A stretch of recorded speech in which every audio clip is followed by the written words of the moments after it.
Hunter Biden says that he is Fox News' punching bag. Poor him. And he's mad. He's not going to take it anymore. That's what he told the Daily Beast in an exclusive interview published on Monday. Now, according to the president's first son, he has become a staple subject at the network, which Hunter says is dehumanizing him, all in an effort to get his dad, President Biden, not reelected. Hunter Biden says Fox is attacking him personally, droning on about his previous drug addiction unfairly. Let's take a look at some of the coverage of Hunter over the last 3.5 years when the bombshell New York Post released his infamous laptop story. And if Hunter thinks he's on the hero's path, he's driving drunk again. There's nothing heroic about Hunter Biden. He's either on the path to prison or maybe a party. He's not setting the record straight about his addiction. He's going on a publicity tour for his finger paintings. We certainly knew most of what's in this indictment, not all the details. I think what I found stunning about the indictment is the listing of expenditures. $4.9 million over 4 years. That's almost $24,000 a week, $3,300 a day. And, $872,000 spent on women and adult entertainment. That's over $4,000 a week. Between 2016 and October 15th, 2020, the defendant spent his money on drugs, escorts, and girlfriends, luxury hotels and rental properties, exotic cars, clothing, and other items of a personal nature. In short, everything but his taxes. They've found records alleging that Hunter pulled $1.6 million out of ATMs, spent $683,000 on, quote, payments to various women, and $188,000 on adult entertainment. Hunter Biden wrote an op-ed in USA Today arguing how he fought to get sober, but political weaponization of his addiction has hurt more than just him. Classic Hunter. He wrote the first draft on the back of a passed-out crack whore. 3 weeks ago, Hunter's attorney sent a letter to Fox News threatening legal action against them over profiting from exploiting his image. The letter also demanded retractions and on-air apologies, none of which have come to fruition. Now, Fox did issue a statement to the Daily Beast defending their reporting, maintaining that it is constitutionally protected coverage. Yeah, so specifically, Fox basically said that he's wanting to distract from the fact that this is substantive news coverage, that he is a public figure. And given the fact that there is now kind of a new round of reporting about the fact that there is 3 of his exes are going to be testifying at an upcoming gun charge hearing, including the former wife of his now deceased brother, whom he dated briefly. I do wonder, one, whether this is a deflection technique from substantive news, and 2, whether it really benefits Hunter Biden to be kind of pushing himself into the news in this way that causes us to reflect on the nature of all of the coverage that Fox News has been doing, which he's right, is not flattering of him. We just watched that montage because of Hunter Biden's complaint. Is this really the kind of memory hole he wants us to go down? Right, and I don't know how he can escape the idea that this is, in fact, newsworthy on some level. He's, being prosecuted at the federal level. This gun charge, as you said, his exes are going to testify. I'm looking at some of these details from MSN. They're going to testify. One of the women saw him using crack cocaine every 20 minutes except when he slept. Obviously, he was dating briefly his brother's widow, who was the one who actually threw the gun away, tried to remove it from the home and threw it in the trash, which is itself a crime. It's not a way you're supposed to dispose of a gun. Look, some of these details are very lurid and embarrassing, and the media may be obsessing over them, and this is why you should oppose Joe Biden. It's this kind of substitution that doesn't make a lot of sense or isn't particularly defensible. If you're going to use Hunter Biden to indict Joe Biden, you need to go down the pathway of, was there improper financing and influencing and that kind of stuff, which they've tried to put some meat on the bones of and haven't really succeeded.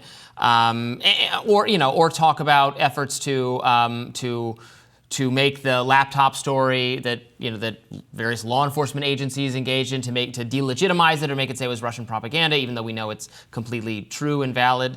That's the from maybe a public policy standpoint, the important element of it. I get that his drug issue is not an important public policy issue, but he is the president's son and it is news, and the public does have the right to know about it. This information is already out there. The pictures are already out there. They're out there because, and if he thinks they were effectively stolen from him, he can, and in fact has, sued the laptop repair store owner guy. You can't go after the media for obtaining information that is of news value, and they're reporting on it. And so that's no different than going after Julian Assange. Assange or anyone else. The media is the platform, is the disseminator. As long as the media didn't engage in a criminal action to obtain the information, which they didn't. This was given to them by a person who maybe they engaged in, who that can be litigated. But again, it's a shoot the messenger kind of. Yeah, look, kind of there is a sort of interpersonal moral question that you can ask about whether or not the individuals who choose to cover these stories, whether Jesse Waters or Gutman or any of those other folks at Fox, Gutfeld, sorry, any of those other folks at Fox should, based on their own sort of values, focus on issues that aren't directly germane to the interest of Americans, that do seem to be about embarrassing Hunter Biden personally and his father by extension. I think that's fair to ask in the same way that we frequently ask about coverage of public figures' families and whether it's appropriate.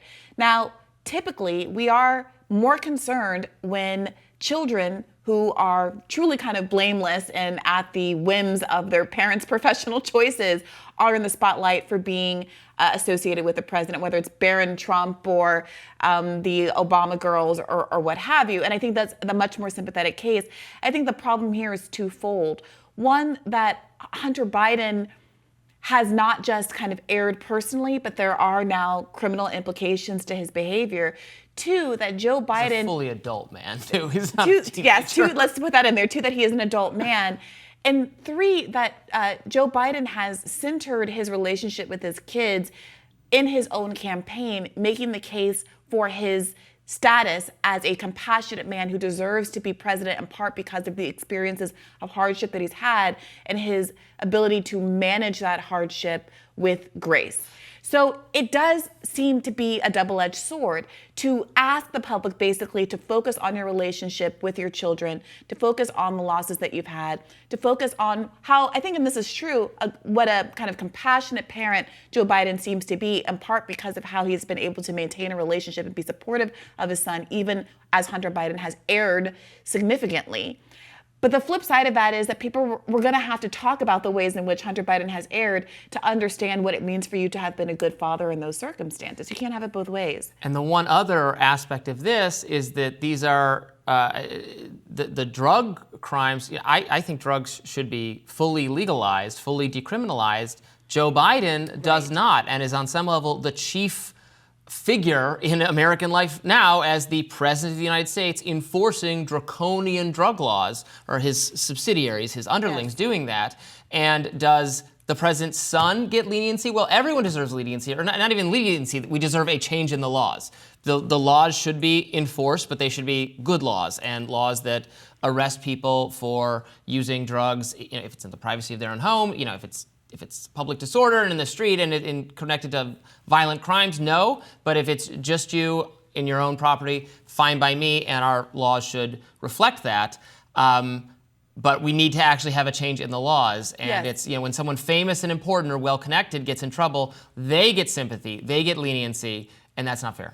Yes, and this goes back to the Hunter Biden plea deal. Is the complaint really that Hunter Biden is being unfairly targeted, or is the complaint that as a rich and powerful, sort of fail son, that he isn't getting the get out of jail free card that so many rich and powerful people get, when the poor working class regular folks that were victims of Joe Biden's crime bill certainly don't get that same leniency? I was reflecting on this actually recently in the aftermath of Joe Biden giving the Morehouse commencement speech over the weekend. Obviously, Morehouse is a historically black college and university, and there's been this debate about the degree to which his remarks were pandering to a group of supporters, young Black people who have been fleeing the Democratic Party and fleeing his coalition, the coalition that enabled him to win in 2020. And I saw some tweets alluding to the fact that you're coming here to pander to us at Morehouse. What about your policy record?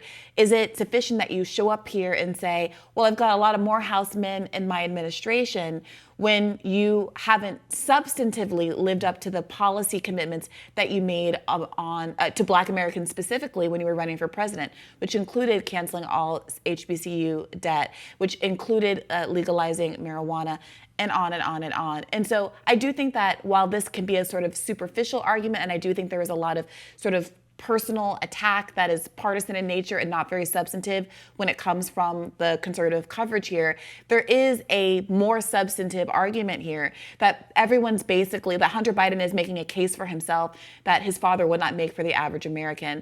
And so he's going to get a lot less sympathy from the general public, even if he's being treated poorly.